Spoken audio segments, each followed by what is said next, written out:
Nah, pemirsa Padang TV, sekarang Olive sudah bersama Pak Dato. Jadi Pak Dato ini adalah RT Bapak ya? Wakil RT, jadi tokoh masyarakat yang ada di dekat pemukiman tempat tinggal Bu Nel. Jadi kita akan tanya-tanya dulu bagaimana keluarga Ibu Nel ini di mata Bapak Dato sendiri. Bagaimana Bapak? Sebenarnya kita lihat sehari-hari itu dia itu memang butuh untuk ekonomi kehidupan yang bagus. Tapi dianya siap, orangnya tangguh, Tangguh ya, tangguh Pak, ya? orangnya. Apapun yang dikerjakan dia tuh nggak ada bosan, nggak ada bosan-bosannya, nggak ada ngeluh, nggak ada pengeluhan dari dia. Jadi karena dia tuh memikirkan anaknya ada berapa? 4 orang. Jadi dia tuh bagaimana tuh anaknya bisa maju, jangan seperti dia. Jadi apapun yang dikerjakannya itu dia tetap gigih untuk memperjuangkan ekonomi dia itu. Walaupun dia karena dia tuh suaminya itu kan di pasar itu kan istilah kerja kasar. Kerja kasar ya Bapak. Di sini dia kerja itu ya mungkin ibu udah lihat di situ tidak bagaimana untuk usaha ekonomi dia. Iya betul sekali. Jadi insya Allah mudah-mudahan kalau ada yang ingin prihatin sama dia, Ada uluran tangan. ada uluran ya, tangan, Bapak. Betul mudah-mudahan adalah Iya. untuk ya, ke ekonomi dia itu biar sehat. Di Bapak tadi warga juga mengeluhkan banjir, seperti Bu Nel juga mengeluhkan banjir. Apa dampak dari banjir ini di sini Bapak? Ya dampak dari banjir itu ya yang pertama itu kan udah jelas itu rumah kena Iya, air, rumah masuk terendam air, ya. terendam air.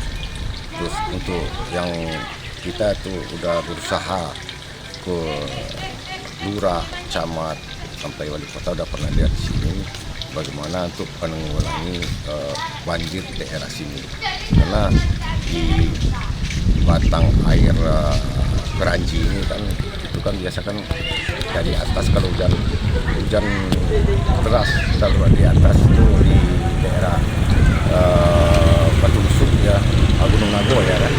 Nah, itu udah biasanya udah masuk ke sini kalau tinggi airnya biasanya kalau 180 ketinggian air itu di sini udah masuk ke rumah-rumah. Jadi penunggalannya kalau dulu, kalau sekarang itu kan itu daerah sini tuh udah banyak yang hancur di bawah air ya Bapak? di bawah Ya, air. betul. Udah hampir lebih kurang 20 meter ya ke arah ke perumahan. Kalau dulu masih apa-apa gitu kan.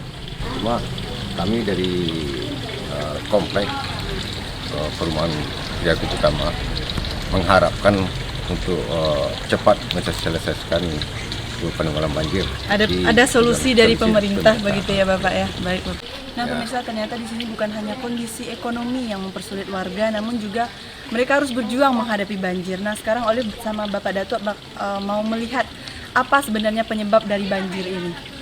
Mari kita sama-sama ikuti.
Nah pemirsa Padang TV, inilah penyebab dari banjir di pemukiman warga tempat tinggal ibunya.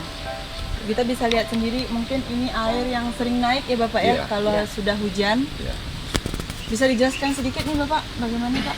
Ya biasanya kan gini, kalau air dari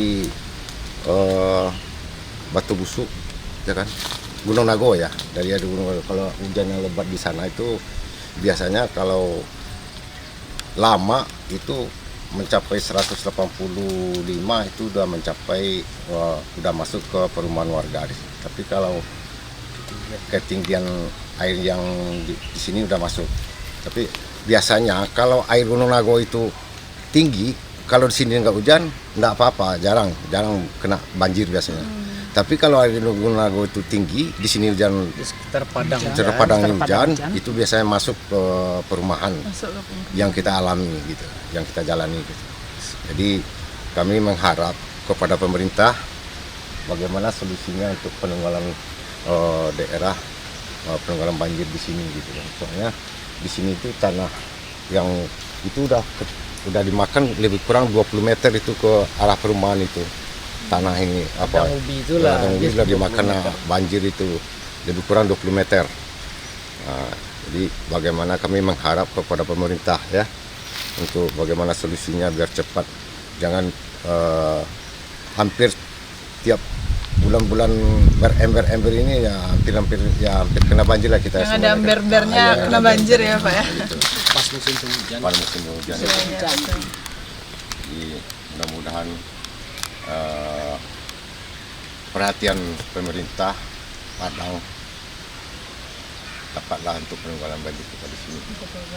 Bersama Olive di sini juga sudah ada Bapak Nasir, tokoh masyarakat dari warga sekitar tempat pemukiman tinggal Ibu. Nah, bagaimana Bapak mungkin kondisi di sini menurut Bapak? Sebagaimana yang diterangkan oleh Pak Datuk tadi, memang komplek kita ini memang langganan banjir ini. Terkenalnya di Matingga, di Kubu Tamao, sampai yang banjir. Dampak yang pertama adalah dampak psikologis oleh warga. Begitu air hujan deras di Padang dan di Gunung Nago, warga sudah cemas. Jadi sudah psikologisnya, Mbak aku. Jadi yang dikadai cepat pulang, telepon air kadang cepat pulang. Nah, itu pertama psikologis. Yang kedua, alat-alat itu ya elektronik, kemudian kasur apa sudah banyak yang hancur-hancur banjir. Yang kedua, tempat mengungsi. Jadi kalau banjir, air Honda motor tuh didorong keluar semua. Jadi sehingga takut warga. Jadi kecemasan itu tetap menghantui bila air hujan. Nah, belum lagi membersihkan setelah banjir itu, setelah banjir 1 meter, 1,5 meter di dalam rumah warga, membersihkan itu perlu 2-4 jam lumpur yang masuk ke rumah warga. Ini yang sering sekali yang membuat warga sangat takut sekali. Tentu harapan kita memang kalau bisa pemerintah provinsi turun tanganlah untuk ini. Nah, pemirsa, ternyata bukan hanya dampak ekonomi yang dihadapi oleh warga di Kelurahan Tabiang Banda Gadang ini, namun juga banjir ini seperti menjadi ancaman bom waktu yang bisa saja datangnya kapan saja. Jadi kalau sudah hujan, kecemasan dari warga mulai timbul. Jadi mungkin seperti yang dikatakan oleh Bapak dan Bu Nel tadi, butuh perhatian pemerintah untuk di Kelurahan Banda Gadang ini dalam menanggulangi banjir. Baik, terima kasih Bapak, terima kasih Ibu sudah berkenan menemani Olive hari ini. Dan itulah perjalanan Sentuhan Hati hari ini. Jadi jangan lupa saksikan Sentuhan Hati hanya di Padang TV. Assalamualaikum warahmatullahi wabarakatuh. Waalaikumsalam warahmatullahi wabarakatuh.